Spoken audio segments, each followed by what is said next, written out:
O homem acusado de matar Charlie Kirk teria feito piadas com amigos sobre a caçada policial poucas horas após supostamente matar o influenciador conservador. Investigadores afirmam que ele mencionou Garfield e Luigi Mangione, alegando que seu sósia matou Charlie Kirk diante de milhares de pessoas. Vamos analisar as mensagens chocantes e o que pode ter motivado o jovem de 22 anos a supostamente matar Charlie Kirk. Este é o caso apresentado pela Law and Crime. Sou Chris Stewart.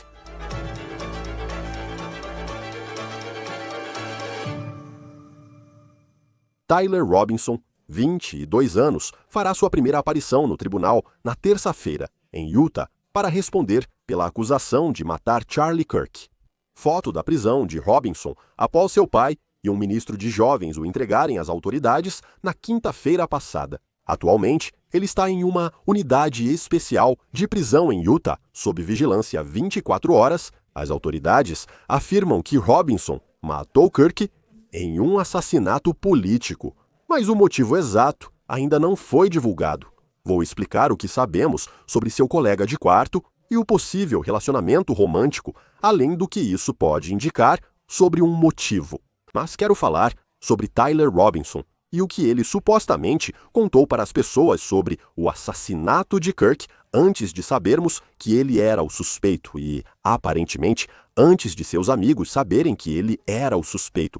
Embora o motivo possa ser um pouco debatido, está muito claro que esse jovem de 22 anos passava muito tempo online. Ele jogava videogames e conversava no Discord, aplicativo popular entre gamers.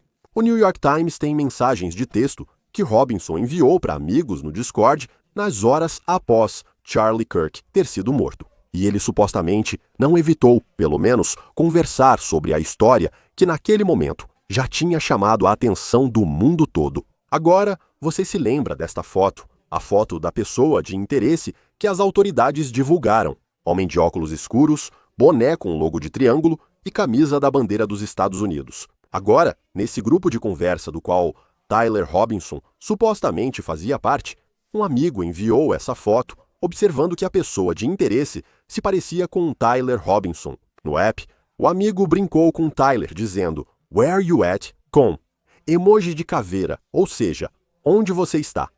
Agora Robinson supostamente respondeu dizendo que seu sósia, entre aspas, estava tentando colocá-lo em apuros. Quem enviou a mensagem não foi o único a notar a semelhança entre Tyler Robinson e a foto da pessoa de interesse. Segundo o FBI, a família de Tyler viu a foto e o confrontou para saber se era o assassino.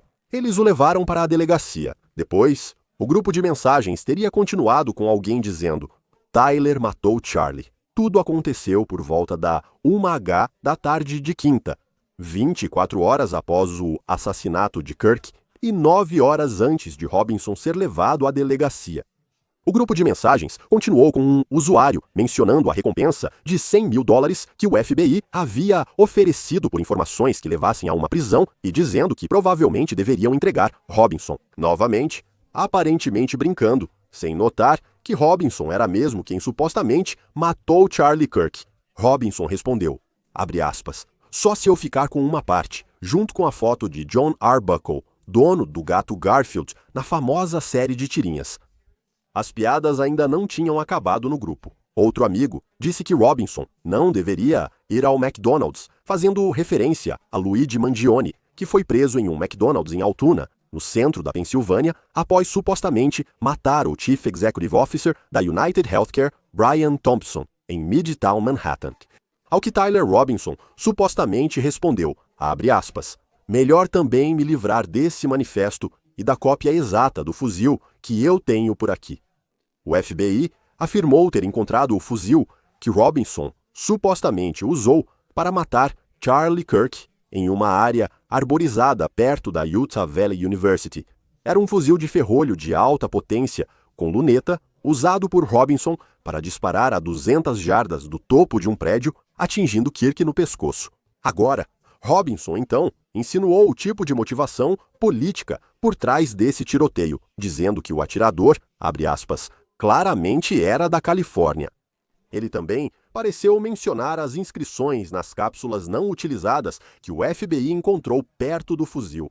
Na época, um relatório apontou frases sobre pessoas transgênero nas munições. No grupo de bate-papo, Robinson disse que isso deve ter sido inventado por alguém da polícia, afirmando que foi, abre aspas, um cara na sala de reuniões. Agora, ele pode ter pensado que, ao fingir que era uma piada nesse grupo de bate-papo, conseguiria despistar os amigos sobre o rastro que havia deixado para trás. O FBI afirma ter rastreado o carro de Robinson da Utah Valley University, local do tiroteio, até a casa de sua família no sudoeste de Utah, a cerca de 3 horas dali. Vimos um carro igual ao descrito pelo FBI como o que ele dirigia, estacionado em frente à casa da família em Washington, Utah. O grupo não foi a única conversa no Discord que Robinson supostamente teve sobre o assassinato de Kirk. Ele também falou com quem as autoridades chamaram de colega de quarto no relatório policial. A polícia falou com um colega de quarto que mostrou as mensagens enviadas por Tyler. O depoimento afirma que Tyler supostamente disse que precisava recuperar um rifle do Drop Point, deixando o rifle em um arbusto, mensagens relacionadas a observar visualmente a área onde o rifle foi deixado e uma mensagem referindo-se a ter deixado o rifle enrolado em uma toalha. As mensagens também fazem referência a gravar balas e mencionam uma mira e que o rifle era único. Mensagens do contato. Tyler, nessa conversa no Discord, também mencionaram que ele, abre aspas, trocou de roupa. O colega de quarto coopera com os investigadores, segundo autoridades, mas pode estar envolvido no possível motivo do suposto assassinato político. Axios informa que o colega de quarto de Robinson, com quem ele tinha um relacionamento romântico, era uma pessoa transgênero. Ela estava em transição de homem para mulher. Segundo a Axios, fontes disseram que o colega de quarto ficou horrorizado ao saber que Robinson era o suposto assassino e entregou todas as mensagens trocadas com ele ao ser informado. Kirk criticava a comunidade transgênero. Na verdade, ele estava respondendo a uma pergunta relacionada a membros da comunidade transgênero e tiroteios em massa, no momento em que foi baleado. A Axios afirma que autoridades investigam se Robinson queria matar Kirk, devido às opiniões dele sobre identidade de gênero. O governador de Utah, Spencer Cox, afirmou que autoridades investigam como Robinson se radicalizou. Familiares disseram às autoridades que Robinson se tornou mais político nos últimos anos, mas não está claro como ele chegou a esse ponto e onde ele, supostamente, decidiu que queria matar Charlie Kirk. Cox afirmou que investigam se grupos de esquerda sabiam antes do plano de Robinson. Nem todo mundo, porém, acredita que Robinson seja o responsável pela morte de Charlie Kirk. Sua avó falou ao Daily Mail. Ela disse que as autoridades pegaram o cara errado. Ela disse que a família Robinson, todos eles são republicanos que apoiaram Donald Trump e que ela não conhece nenhum democrata na família. Mas o governador de Utah, Cox, disse no Meet the Press que as crenças políticas de Robinson eram muito diferentes das de sua família. Sabemos que Robinson teria dito que não gostava de Charlie Kirk antes do assassinato. Segundo o documento de prisão, antes de 10 de setembro, ele teria dito durante um jantar que Kirk estaria na Utah Valley University, em Utah, em uma turnê por camp universitários. Antes de continuar o episódio de No Caso, um dos mais assistidos no YouTube, preciso mencionar nosso parceiro e patrocinador, Morgan & Morgan, maior escritório de advocacia de lesões dos Estados Unidos da América. Eles têm mais de 1.000 advogados e ganham muito. Já recuperaram mais de 25 bilhões de dólares para mais de 500 mil clientes. Nos últimos meses, um cliente na Flórida ganhou 12 milhões de dólares após a seguradora oferecer só 350 mil e o cliente ganhou dólares americanos 26 milhões na Pensilvânia. Isso é 40 vezes a oferta de dólares americanos 650 mil da seguradora. Outro cliente na Pensilvânia ganhou 29 milhões de dólares após receber uma oferta inicial de 500 mil. Mesmo que seu caso não valha milhões, por que não lutar pelo que merece? Morgan & Morgan facilitam abrir um processo. Basta fazer isso com 8 cliques no seu celular. Se você se machucou e precisa abrir um processo, acesse www.forthepeople.com OTC. Você pode escanear o QR Code na tela ou clicar no link abaixo. O governador Cox afirmou que, ao buscarem um motivo, é essencial observar o mundo online de Robinson. Ele disse, abre aspas, claramente havia muitos jogos acontecendo. Amigos confirmaram que essa pessoa explorava o lado mais sombrio da internet, como a cultura do Reddit e outros lugares obscuros. Isso fica evidente nas inscrições dos cartuchos achados com a suposta arma do crime deixada após o ataque. E aqui estão as inscrições que conhecemos e o que elas parecem significar. A primeira dizia, percebe o volume O.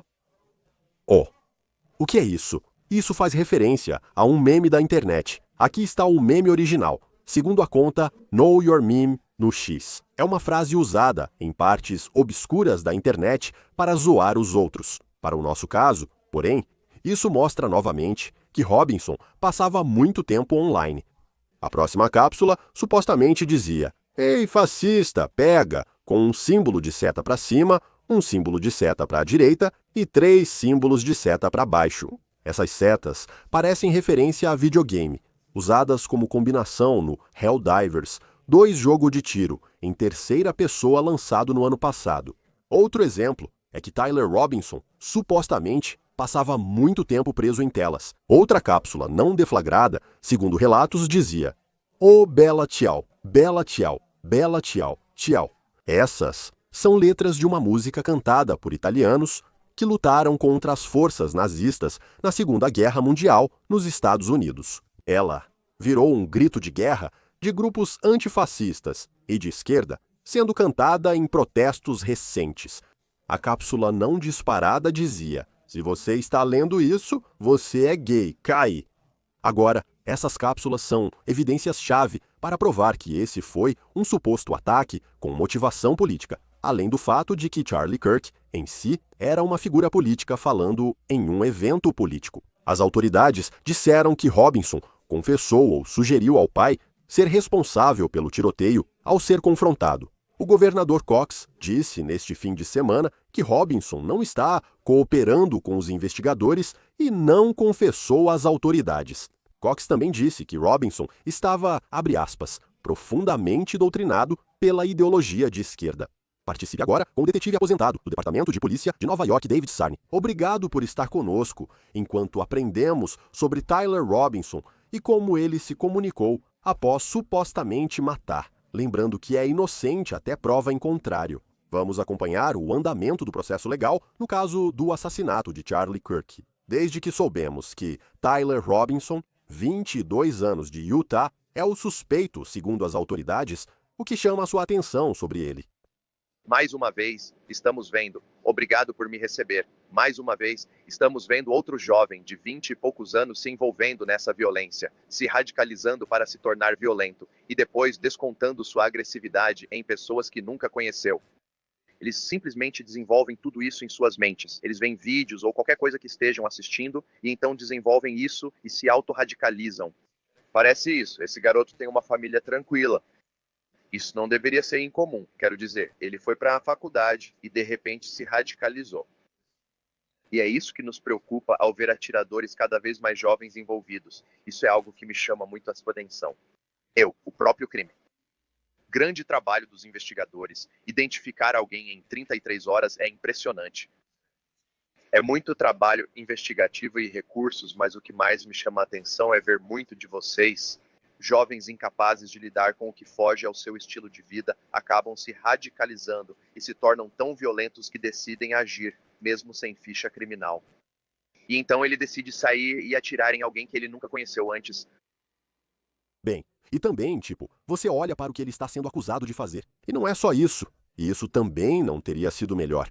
Mas eu lembro que, no início disso tudo, a internet condenou esse homem mais velho que parecia estar na multidão. E foi detido. E todo mundo dizia: pegaram o atirador. Até a Universidade do Vale de Utah disse que tinham pego o cara, mas aquilo era apenas informação errada. Isso foi planejado. Ele estava a 200 metros em um prédio. E passar de não ter ficha criminal para um assassinato, supostamente com um rifle de precisão, isso é algo que, pelo menos para mim, está em um nível completamente diferente. Quero dizer, o que você acha do planejamento, ao que parece, que foi feito para isso? Não só saber onde Charlie Kirk estaria durante a turnê, mas também o prédio exato, supostamente indo além de apenas atirar em alguém nesse local. Parece que o nível de planejamento disso levou tudo para um patamar completamente diferente. Essa é outra coisa também, quero dizer, pois estamos vendo cada vez mais casos assim, e infelizmente isso está se tornando um padrão consistente. O planejamento para o que eles fazem acontece. É o efeito posterior às consequências que são benéficas para a polícia, porque eles planejam a ação, mas a rota de fuga, a direção da fuga é sempre falha, o que é benéfico para a aplicação da lei. Mas, novamente, você está vendo isso. Quero dizer, isso é a 200 metros apenas, 200 metros de distância para disparar um tiro e fazer o que ele fez. Isso exige prática e certa habilidade, mas atirar é diferente de fugir, que é a parte benéfica disso. Mas falamos sobre redes sociais. Estamos falando sobre todo esse mundo que ele criou para si mesmo e se tornou um indivíduo tão sociável, onde ele era tão social e agora ele não é mais social. Ele se torna antifascista. Essa palavra aparece sempre. Falaremos disso depois. Mas estamos vendo esse planejamento, essa operação. Essas crianças não são, elas não são. Isso não é doença mental. Isso definitivamente não é doença mental. Continuamos repetindo isso, não é doença mental. O que ele faz é um assassinato calculado. Parece ser isso pelo que temos agora. Ele deve ser considerado inocente até prova em contrário. Foi preso. A promotoria precisará reunir todas essas informações antes de apresentá-las no julgamento. Imagino alguém vendo essa investigação e pensando nas 33 horas, quero dizer, levou semanas para encontrar Bryan Kohberger em Idaho. Demorei dias para achar Luigi Mangione, que estava no McDonald's, no centro da Pensilvânia. Nesse caso, você fala de menos de 48 horas para achar alguém. Na verdade, o que deu sorte, eu acho, para os investigadores foi... Bem, vamos falar sobre isso, porque eu acho que foi a foto que eles divulgaram dessa pessoa de interesse.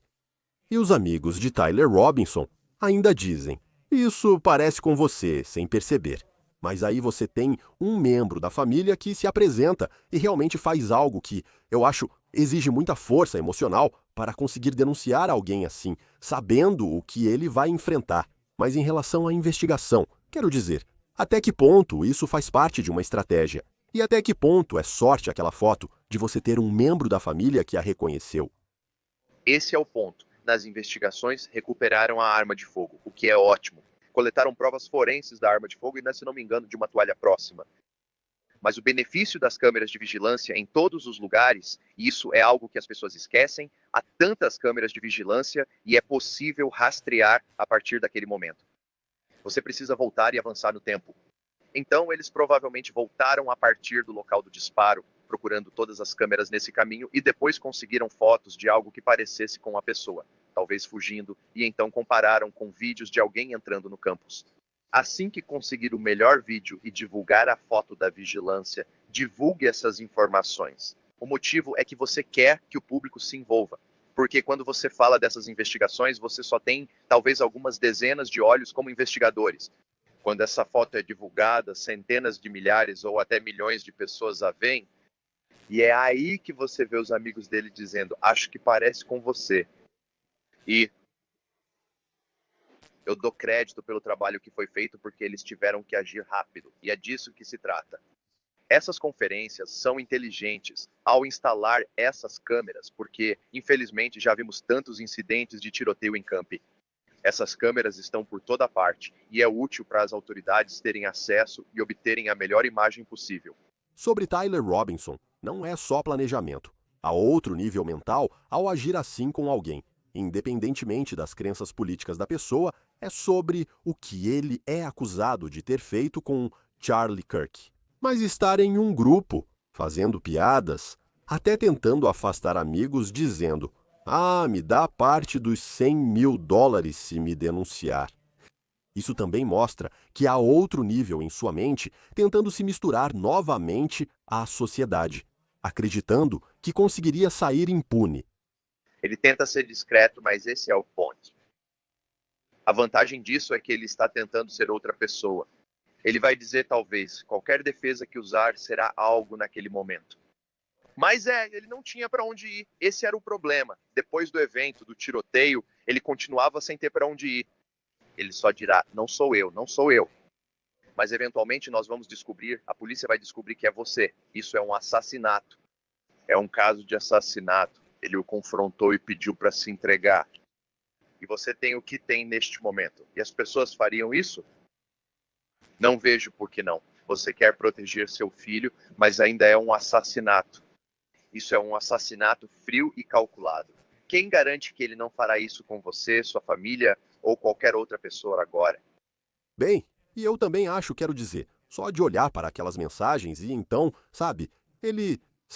tem uma parte política muito grande nisso. E neste programa, nós tentamos ficar longe da política, porque muito disso era sobre a caçada, a investigação, como esse caso vai se desenrolar. Mas quando você está falando sobre um assassinato político, nesse caso, estamos vendo que, o governador de Utah disse que ele tinha uma ideologia de esquerda. Ele morava com alguém que era membro da comunidade transgênero. E eu não estou exatamente falando sobre essa questão, mas parece que estamos chegando perto de um possível motivo. Acho que minha pergunta é mais para o público. Muitos podem olhar e dizer: Charlie Kirk estava certo. Ele está à esquerda. Era isso. Mas em termos de uma investigação, qual é a verdadeira definição do que realmente é um motivo? Um motivo é entender o porquê, sabe? Muitas vezes, quando você fala sobre essas investigações, você sempre vai ter o quando, vai ter o como, o que, o quem. O porquê geralmente foge da estratégia. Às vezes há resposta, às vezes não. E, sabe, quando falamos sobre roubo, investigações básicas como roubo ou arrombamento, chegamos a um ponto em que entendemos o porquê disso. Mas quando se trata desse tipo de assassinatos, esse tipo de crime contra figuras públicas, às vezes chega a um púlpito, o motivo vai aparecer. Provavelmente você nunca vai ouvir o verdadeiro motivo, a menos que isso seja revelado no tribunal. Por isso, os investigadores devem investigar a fundo, analisando detalhadamente a vida pessoal dele nesse período. Por isso, analisamos redes sociais, registros bancários e outros dados para saber se há mais pessoas envolvidas. Ele foi financiado por isso? De onde ele conseguiu a arma? Tudo isso entra em jogo à medida que a investigação avança. E eu sei que, quero dizer, eu penso no caso Kohlberger, porque esse foi um caso de grande destaque recentemente. Não sabemos o motivo, mas havia muitas evidências de que ele era o responsável. Acredito que, se ele fosse a julgamento, seria condenado à morte em Idaho. Na verdade, ele aceita o acordo e talvez nunca saibamos o motivo.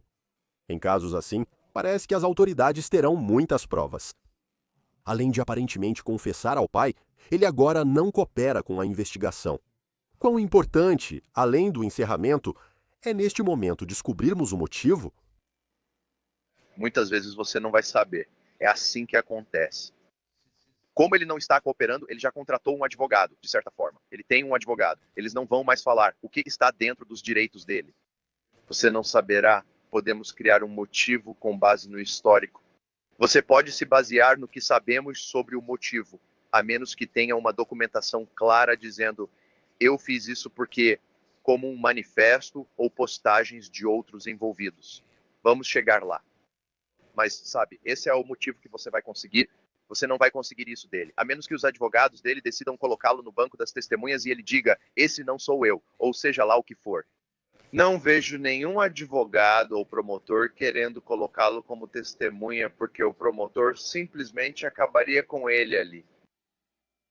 E você também se pergunta por que neste momento é um caso estadual, o que eu acho que, do ponto de vista visual, câmeras podem ser permitidas no tribunal, em Utah. Se for um caso federal, não veremos nada, só desenhos do tribunal. Eu sei que você está investigando isso, mas normalmente, em casos com motivação política, interessa ao presidente e a muitas pessoas politicamente envolvidas que podem querer ver acusações federais contra ele. Quais fatores são considerados para decidir se podem ocorrer acusações federais aqui? Bem, talvez eles investiguem a arma de fogo, algo nesse sentido que torne isso um evento interestadual. Ele mora em Utah. Sabe, é por isso que ele meio que evita essa coisa da Califórnia. Ele está colocando muitas coisas em jogo. Não vai ser fácil. Garanto que o Departamento de Justiça busca formas de agir em nível federal. Mas no âmbito estadual, o que você está fazendo como investigador é construir esse caso para que, quando o promotor apresentar esse caso, tudo o que você trouxe possa provar a culpa da pessoa, além de qualquer dúvida razoável.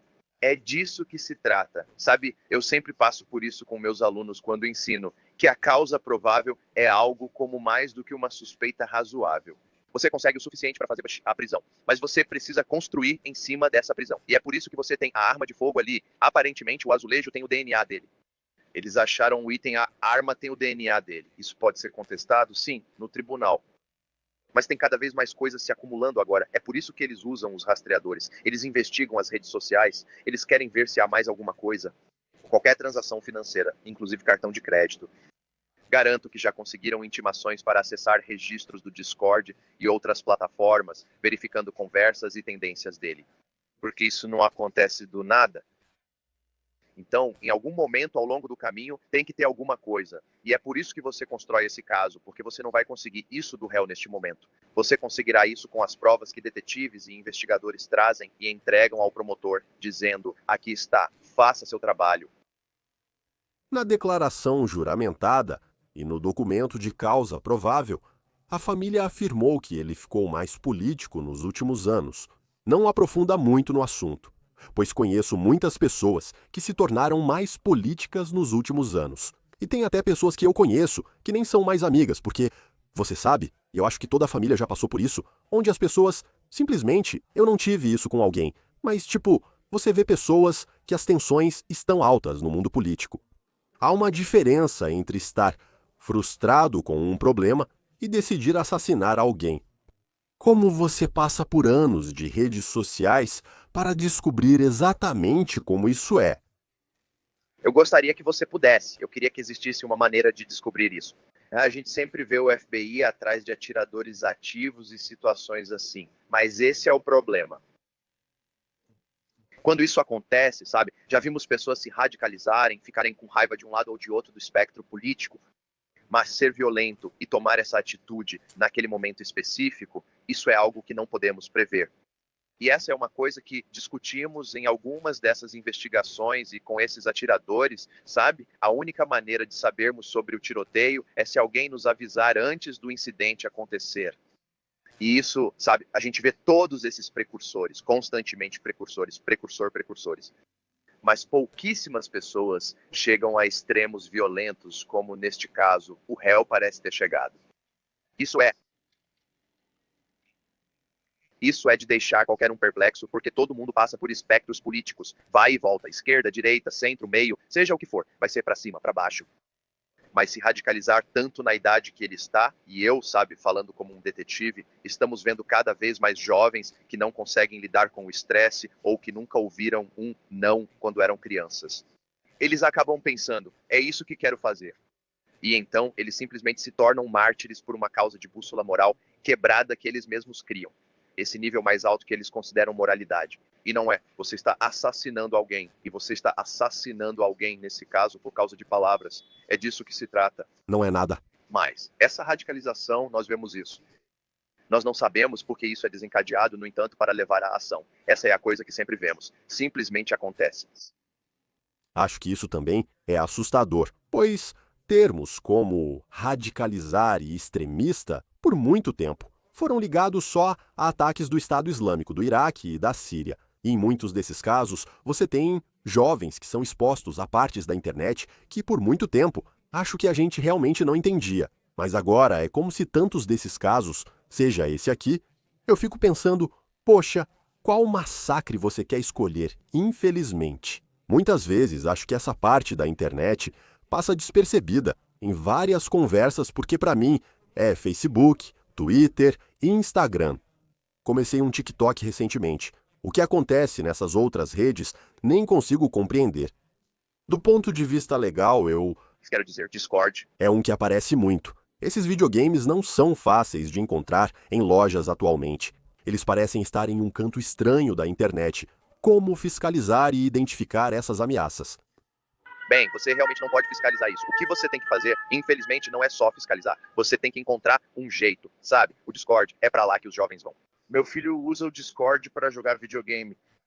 Você tem que monitorar como pai, mas sabe, a menos que você vá fazer esse monitoramento extremo e começar a vigiar essas coisas, aí você está falando de interferência do governo no seu direito de fazer as coisas, no seu direito de simplesmente estar na internet.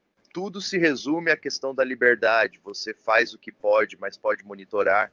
Nós temos, sabe, existem agências de segurança que monitoram essas coisas. Mas Discord, há outros, tem coisas que nunca vi. Mas posso te dizer, Discord é enorme. Meu filho conheceu várias pessoas pelo Discord.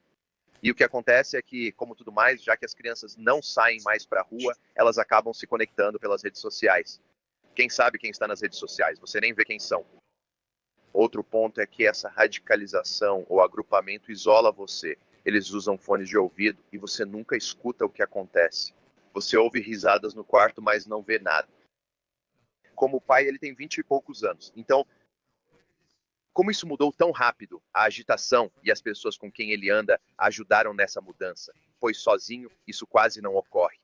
Mas em algum momento existe essa mentalidade de grupo, essa mente coletiva que se junta e diz: isso é ruim, isso é ruim, isso é ruim. E você começa a concordar com eles e pensa: quer saber? Eu vou ser o cara, eu vou ser o Holden Caulfield, eu vou ser o apanhador no campo de centeio e sair por aí para salvar o mundo. Certo. E é simplesmente difícil. Quero dizer, acho que isso é apenas o que sempre aparece em tantas dessas histórias. Uma situação bem diferente das outras que vimos, em vários aspectos. Mas quero dizer, ainda assim, quando vi aquelas inscrições nas balas, que eram referências à internet, eu não fazia ideia do que estavam falando. Você meio que sente que, mais uma vez, estamos falando desse tipo de caso. E vamos ver como a parte legal disso vai se desenrolar. Ele deve comparecer ao tribunal na terça-feira. Detetive aposentado do Departamento de Polícia de Nova York, David Sarne, é um prazer tê-lo aqui. Obrigado por vir. Obrigado por me receber. Fique em segurança. Isso é tudo para o One Case, apresentado pela Law and Crime. Inscreva-se no nosso canal, no YouTube e no Spotify. Eu sou o Chris Stewart. Nos vemos na próxima vez.